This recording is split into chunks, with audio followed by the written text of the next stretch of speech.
Madame, monsieur, bonsoir. Nous sommes le jeudi 8 décembre, heureuse de vous retrouver pour ce 24 heures Afrique et à la une de l'actualité continentale.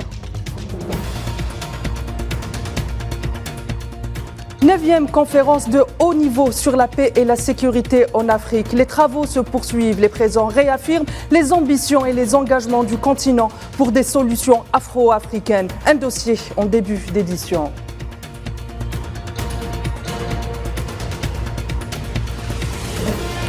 En Libye, la mobilisation se poursuit pour en finir avec l'imbroglio institutionnel. Le Conseil présidentiel libyen annonce une rencontre consultative entre le gouvernement d'union, le Haut Conseil de l'État et le Parlement de Tobruk.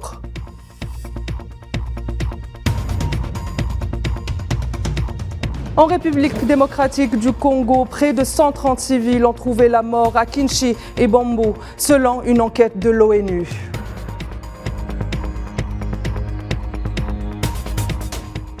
Comment soutenir les pays africains au Conseil de sécurité de l'ONU? La problématique est passée à la 9e conférence de haut niveau sur la paix et la sécurité en Afrique.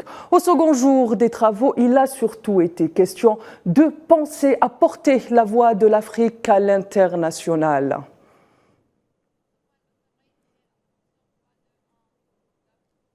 Et pour mieux comprendre cette question, nous avons en direct avec nous notre envoyé spécial à Oran où se tient la conférence. Bonsoir Safouane.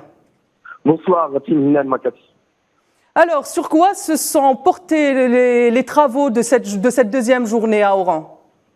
Alors, je suis actuellement en direct du centre de conférence d'Oran où vient de s'achever la dernière conférence de la paix et la sécurité pour l'Afrique. Alors, le mot d'ordre a été « Be One Voice », c'est-à-dire parlons d'une seule voix, une voix africaine portée aux Nations Unies, mais aussi sur la scène internationale de façon générale. Il faut savoir que 3 pays siégeront au Conseil de sécurité de l'ONU, à savoir le Gabon, le Mozambique et le Ghana. Ils sont appelés les A3. Il faut savoir aussi qu'ils bénéficieront d'un coordinateur qui parlera au nom des 3 pays, mais au nom de l'Afrique de façon générale. Donc, le mot d'ordre est encore une fois de parler d'une seule voix, une voix africaine aux Nations Unies. Très bien, merci Safouane pour tous ces détails. Je rappelle que vous étiez avec nous en direct depuis Oran. Ce deuxième jour de travaux a aussi été l'occasion de revenir sur l'ensemble des questions liées à la sécurité. Ainsi, les définitions ont été au rendez-vous. Je vous propose d'écouter à ce sujet le ministre des Affaires étrangères algérien, Ramtan Lamamra.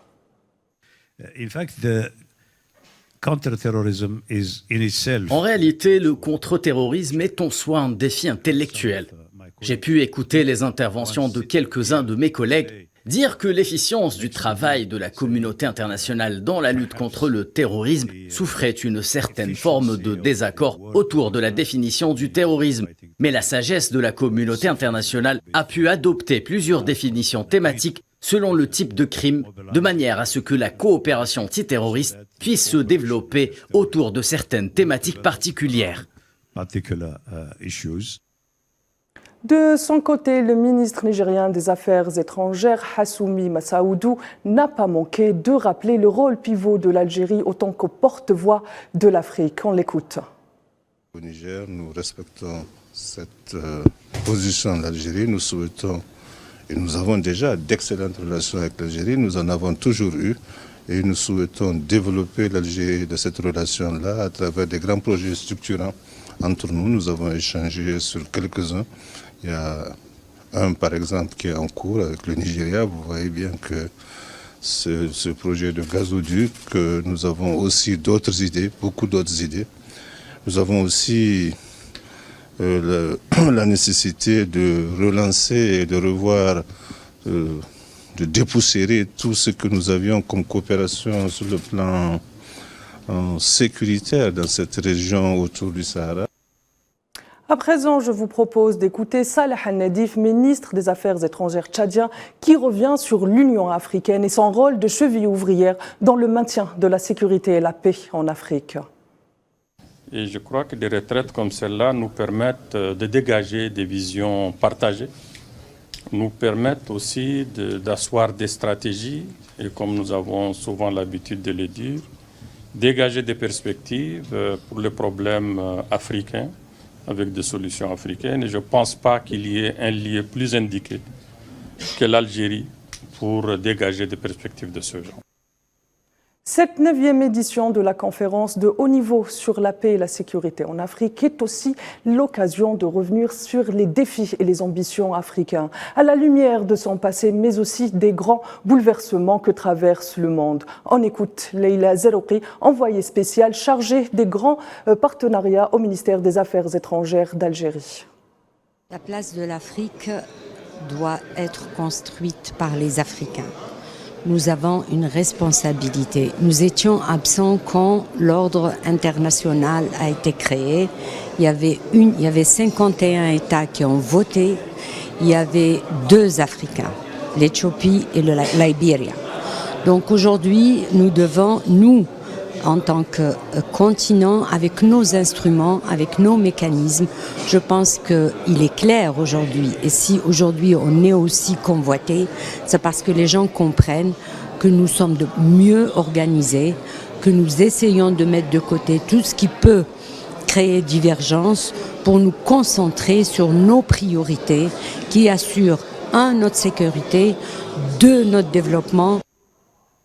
Et en Libye, le Conseil présidentiel annonce une nouvelle initiative pour la résolution de la crise dans le pays. Il s'agit d'une rencontre consultative entre le gouvernement d'union, le Haut Conseil de l'État et le Parlement de Tobruk. Une réunion préparatoire en coordination avec l'envoyé spécial des Nations Unies pour la Libye. Elle est destinée à mettre à terme la période de transition. Il sera surtout question d'étudier les initiatives, les idées, les points de vue proposés par les différents partis politiques et les forces de la nation libyenne pour une sortie de crise. En Libye, toujours, le chef du gouvernement d'union nationale annonce savoir honorer ses promesses d'augmentation des salaires et d'améliorer la vie des Libyens. Il s'est aussi exprimé quant au refus des tentatives parallèle à l'organisation d'élections pour une sortie de crise. Abdelhamid Debeiba promet par ailleurs de poursuivre l'exécution de ses plans gouvernementaux malgré les entraves. Il s'engage enfin à ne pas décevoir les 2,800 000 Libyens qui revendiquent la tenue d'élections dans le pays. Abdelhamid Debeiba s'est exprimé ce jeudi à l'issue du 16e Conseil du gouvernement libyen à Tripoli.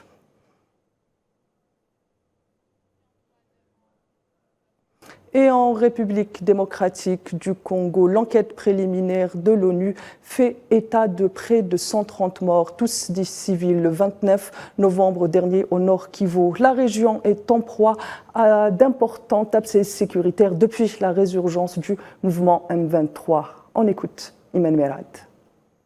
Selon une enquête préliminaire de l'ONU, au moins 131 civils ont été tués par les rebelles du M23 le 29 et 30 novembre dernier dans 2 villages à l'est de la République démocratique du Congo. Un bilan probablement appelé à s'alourdir si l'on se réfère au massacre du 1er décembre dernier, où l'armée congolaise avait accusé le M23 d'avoir exécuté au moins 50 civils à Kishish, un bilan qui a été rapidement revu à la hausse par le gouvernement. Les victimes ont été exécutées arbitrairement par balle ou à l'aide d'armes blanches, précise la MONUSCO dans un communiqué. 8 personnes ont par ailleurs été blessées par balle et 60 autres enlevées. Le communiqué indique que ces violences ont été commises dans le cadre d'une campagne de meurtre, de viol, d'enlèvement et de pillage contre ces 2 villages en représailles à des affrontements entre le M23 et des miliciens des forces démocratiques de libération du Rwanda et autres groupes armés. L'enquête a été menée par le Bureau conjoint des Nations Unies par les droits de l'homme et la MONUSCO, qui ont interrogé 52 victimes et témoins directs et diverses sources à Rwindi, où se trouve une base de la MONUSCO et où des victimes et témoins ont trouvé refuge. Par ailleurs, les autorités de Kinshasa ont fait état lundi d'un bilan environ 300 morts dans le village de Kishish, dans la province du Nord Kivu.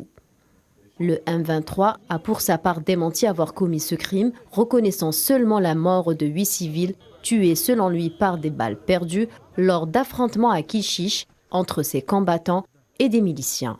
Une affaire à suivre. Mesdames, Messieurs, c'est la fin de ce 24 heures Afrique. Excellente suite des programmes sur Al 24 News.